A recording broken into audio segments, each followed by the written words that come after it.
Praise Lord. നിങ്ങളെ എല്ലാവരെയും blessed മോർണിംഗിലേക്ക് യേശു ക്രിസ്തുവിൻ്റെ നാമത്തിൽ സ്വാഗതം ചെയ്യുന്നു.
പ്രിയരെ, അനുഗ്രഹിക്കപ്പെട്ട ഒരു പ്രഭാതം കൂടെ നമ്മുടെ ജീവിതത്തിൽ അനുവദിച്ചു തന്ന വലിയവനായ ദൈവത്തെ നമുക്ക് ഒരുമിച്ച് ചേർന്ന് നന്ദി പറയാം.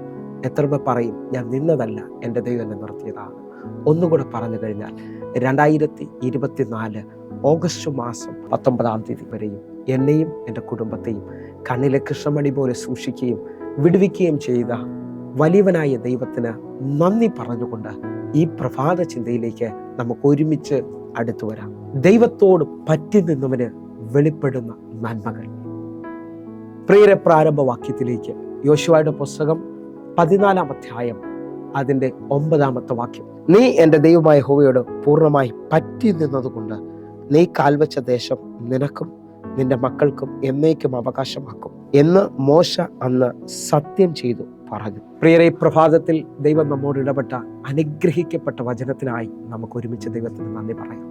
നാം ഈ പ്രഭാതത്തിൽ ചിന്തിക്കുന്നത് ദൈവത്തോട് പറ്റി നിൽക്കുന്നവന് വെളിപ്പെടുന്ന നന്മകളെ കുറിച്ചാണ്. ഇതാ കാലേബിനെ കുറിച്ചുള്ള വാക്യഭാഗമാണ് ഞാൻ നിങ്ങളും വായിച്ചു കേട്ടത്. കാലേബിന് ദൈവം ഹെബ്രോൻ മല അവകാശമാക്കി കൊടുക്കുകയാണ്. അതിനകത്ത് ഒരു പദം ശ്രദ്ധിക്കാമെങ്കിൽ ശ്രദ്ധിച്ചോ. ദൈവത്തോട് പറ്റി നിന്നതുകൊണ്ട് നീ കാൽവെച്ച ദേശം നിനക്കും നിന്റെ തലമുറയ്ക്കും അവകാശമാക്കി നൽകും. ഈ പ്രഭാതത്തിൽ എന്നെ കേൾക്കുന്നവരെ ഞാൻ ഏറ്റവും കൂടുതൽ ഊന്നി പറയുന്നത്, ദൈവത്തോട് പറ്റി നിൽക്കുന്നവൻ ദേശത്തെ അവകാശമാക്കും. രണ്ടാമത്തെ തലമെന്ന് പറയുന്നത്, ദൈവത്തോട് പറ്റി നിൽക്കുന്നവൻ വിശ്വാസം സംസാരിക്കുന്നവനായിരിക്കും. കാരണം ദൈവത്തിൻ്റെ സ്വഭാവ ഗുണങ്ങൾ അവനിൽ വെളിപ്പെട്ടിരിക്കും. അവൻ ഡൗട്ട് പറയുന്നവനോ നിരാശ പറയുന്നവനോ എല്ലാം അവസാനിച്ചു, എനിക്കെന്നും പ്രശ്നമാണെന്നൊന്നും അല്ലായിരിക്കും അവൻ പറയുന്നത്. അവൻ വിശ്വാസം പറയുന്നവനാണ്. ഒന്നുകൂടെ പറയാമെങ്കിൽ സംഖ്യാപുസ്തകം 13 അധ്യായം അതിൻ്റെ 30 വാക്യം. എന്നാൽ കാലേബ് മോശയുടെ മുമ്പാകെ ജനത്തെ അമർത്തി, നാം ചെന്ന് അത് കൈവശമാക്കുക, അത് ജയിക്കുവാൻ നമുക്ക് കഴിയും എന്ന് പറഞ്ഞു.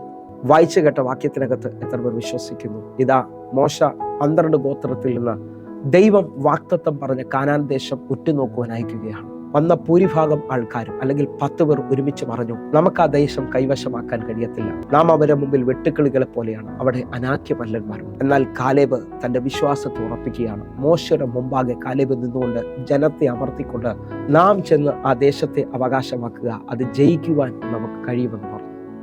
എന്നെ ശ്രദ്ധിക്കുന്നവരെ, നിങ്ങൾ വിശ്വസിക്കാമെങ്കിൽ ദൈവത്തോട് പറ്റി നിൽക്കുന്നവൻ ജയിക്കും.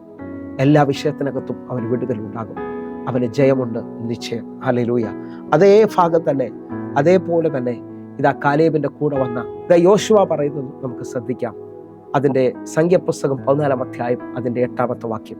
യഹോവ നമ്മിൽ പ്രസാദിക്കുന്നു എങ്കിൽ അവൻ നമ്മെ പാലും തേനും ഒഴുകുന്ന ദേശത്തേക്ക് കൊണ്ടുചെന്ന് നമുക്കത് തരും. ആദ്യം കാലേബാണ് പറഞ്ഞത്. ഇതാ യോശുവ പറയാണ്, യഹോവ നമ്മിൽ പ്രസാദിക്കുമെങ്കിൽ ദൈവം പറഞ്ഞ പാലും തേനും ഒഴുകുന്ന ദേശം നമുക്ക് അവകാശമാക്കി തരും. ദൈവത്തിന്റെ പ്രസാദം വെളിപ്പെട്ടാൽ നിങ്ങൾ വിശ്വസിക്കാൻ പറ്റുമോ? ദൈവത്തോട് പറ്റി നിൽക്കുന്നവർ വിശ്വാസം പറയും, ദൈവത്തിന്റെ അനുകൂലതകൾ പറയും. ഒന്ന്, അവർ ദേശത്തെ അവകാശമാക്കും. 2, അവർ വിശ്വാസത്തിൽ ദൈവത്തിൻ്റെ അനുകൂലതകൾ പറയും. 3, 91 സങ്കീർത്തനം 14 വാക്യമാണ്. അവൻ എന്നോട് പറ്റിയിരിക്കൽ ഞാൻ അവനെ വിടുവിക്കും, അവൻ എൻ്റെ നാമത്തെ അറിയാൽ ഞാൻ അവനെ ഉയർത്തും. നിങ്ങൾ വിശ്വസിക്കുന്നവരാണെങ്കിൽ ദൈവത്തോട് പറ്റി നിൽക്കുന്നവൻ വിടുതൽ കണ്ടിരിക്കും. അവൻ്റെ നാമത്തെ അറിയുന്നത് കൊണ്ട് അവൻ ഉയർച്ച പ്രാപിക്കും. അടുത്തൊരു പദം നിങ്ങൾക്ക് ശ്രദ്ധിക്കാൻ പറ്റുമോ? ദൈവത്തോട് കൂടെ നടക്കുന്ന ദാവീദ് പറയുകയാണ്, സങ്കീർത്തനം 16 അധ്യായം അതിൻ്റെ 8 വാക്യം, ഞാൻ യഹോവയെ എപ്പോഴും എൻ്റെ മുമ്പിൽ വെച്ചിരിക്കുന്നു, അവൻ എൻ്റെ വലതു ഭാഗത്തുള്ളത് കൊണ്ട് ഞാൻ കുലുങ്ങിപ്പോകത്തില്ല. ഹല്ലേലൂയ. അടുത്തൊരു ഭാഗം ശ്രദ്ധിക്കാമെങ്കിൽ ശ്രദ്ധിച്ചോ. 73 സങ്കീർത്തനം അതിൻ്റെ 28 വാക്യത്തിൽ ആസാഫ് പറയുന്നത് ശ്രദ്ധിക്കണം. എന്നാൽ ദൈവത്തോടടുത്തിരിക്കുന്നത് എനിക്ക് നല്ലത്, നിന്റെ സകല പ്രവൃത്തികളെയും വർണ്ണിക്കേണ്ടതിന് ഞാൻ യഹോവയായ കർത്താവിനെ എൻ്റെ സങ്കേതമാക്കിയിരിക്കുന്നു. ആസാഫ് പറയുകയാണ്, ഞാൻ ദൈവത്തോട് അടുത്തിരിക്കുന്നതാണ് എനിക്ക് ഏറ്റവും നല്ലത്. ഞാൻ ദൈവത്തിൻ്റെ പ്രവൃത്തികളെ വർണ്ണിക്കേണ്ടതിന് യഹോവയായ ദൈവത്തെ ഞാൻ എൻ്റെ സങ്കേതമാക്കിയിരിക്കുകയാണ്. ദൈവത്തോട് അടുത്ത് നിൽക്കുന്നവൻ ദൈവത്തിൻ്റെ പ്രവൃത്തികളെ വർണ്ണിക്കും. അവൻ വ്യക്തമായി പറയുന്നു, യഹോവയുടെ അടുത്തിരിക്കുന്നത്, ദൈവത്തോട് അടുത്തിരിക്കുന്നതാണ് എനിക്ക് ഏറ്റവും നല്ലത്. ദൈവത്തോട് പറ്റിയിരിക്കുന്നവർക്ക് വേണ്ടി വെളിപ്പെടുന്ന നന്മകളെക്കുറിച്ചാണ് ഈ പ്രഭാതത്തിൽ ഞാൻ നിങ്ങൾ കേട്ടത്. ഒന്നുകൂടി ഉറയ്ക്കാം, ദേശത്തെ അവകാശമാക്കാം, വിശ്വാസം പറയാം, ബലപ്പെടാം. പ്രിയരെ, കർത്താവ് നിങ്ങളെ നിശ്ചയമായും അനുഗ്രഹിക്കും. നമുക്കൊരുമിച്ച് ഒന്ന് കണ്ണുകൾ അടയ്ക്കാം. ഞങ്ങളെ സ്നേഹിക്കുന്ന ഞങ്ങളുടെ നല്ല കർത്താവേ, എന്നെ കാണുന്ന എന്നെ കേൾക്കുന്ന ഓരോ മക്കൾക്കുമായി പ്രാർത്ഥിക്കുന്നു. ഇവർ ദേശത്തിൻ്റെ നന്മകൾ പ്രാപിക്കട്ടെ, അനുഗ്രഹം പ്രാപിക്കട്ടെ. ഇവരെ ജീവിതത്തിനകത്ത് ചില വലിയ വഴികൾ തുറക്കണമേ അപ്പ. യേശുവിൻ്റെ നാമത്തിലും യേശുവിൻ്റെ രക്തത്തിലും ഈ മക്കൾക്ക് വേണ്ടി ഞാൻ പ്രാർത്ഥിക്കുന്നു. ഒരു വലിയ അത്ഭുതം ഇവർ കാണട്ടെ. ദൈവപ്രവർത്തികൾ വെളിപ്പെട്ടതിനായി നന്ദി. ആമേൻ, ആമേൻ. പ്രിയരെ, പ്രഭാത സന്ദേശം നിങ്ങൾക്ക് അനുഗ്രഹമാകുന്നുവെങ്കിൽ നമ്മുടെ യൂട്യൂബ് ചാനൽ സബ്സ്ക്രൈബ് ചെയ്യും, ഫേസ്ബുക്കിലേക്ക് നിങ്ങൾ ജോയിൻ ചെയ്യുകയും ചെയ്യണമെന്ന് ഓർപ്പിക്കുന്നു. ഈ യൂട്യൂബ് ലിങ്കുകൾ നിങ്ങൾ മറ്റുള്ളവരിലേക്ക് എത്തിക്കണം. അതേപോലെ തന്നെ എല്ലാ ദിവസവും ഇന്ത്യൻ സമയം 6 മണി മുതൽ വൈകിട്ട് 6 മണി മുതൽ നമുക്ക് സൂമിൽ ലൈവായിട്ട് പ്രയർ നടക്കുന്നു. നിങ്ങൾക്കും അതിൽ ജോയിൻ ചെയ്യാൻ കഴിയും. അനേകായിരങ്ങൾക്ക് അതിൽ വിടുതൽ ലഭിച്ചിട്ടുണ്ടെങ്കിൽ കർത്താവ് നിങ്ങളെ അധികത്തിൽ മാനിക്കട്ടെ. കൂടുതൽ വിവരങ്ങൾക്ക് വേണ്ടി പ്രയർ ലൈനിലേക്ക് നിങ്ങൾ വിളിക്കണം. കർത്താവിൻ്റെ കരം നിങ്ങൾക്ക് വേണ്ടി വെളിപ്പെടട്ടെ. God bless you. ആമേൻ.